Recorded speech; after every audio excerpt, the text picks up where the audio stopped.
is a research lab for young inventors. Science in Detroit is application. And what we're doing with PAL is finding a platform for young folks to apply their understanding of chemistry, physics, biology in a way in which sports can be a part of that learning experience. So you kind of think about some of the work that we're doing with PAL, where teaching students how to create a biodegradable baseball. So we're talking about biomaterials, we're talking about chemistry, we're talking about polymers, we're talking about elasticity and all those physical characteristics that come with sports that, if integrated with other areas of science, they will see a pathway for themselves instead.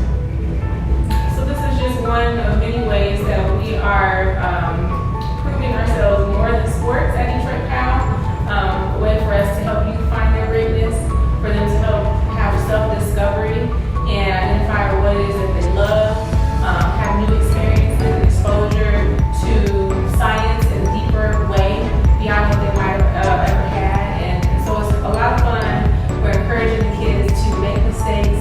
We're encouraging them to get messy.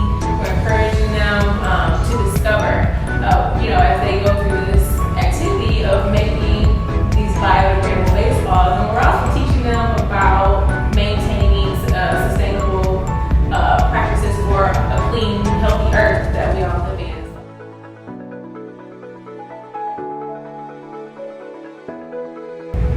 So, as part of the effort of exposing students to science and advanced science, we chose to get them involved in biomaterials. And so, when a student starts, one of the first things that they had to learn was that experiments require recipes, protocols, procedures, and measurements.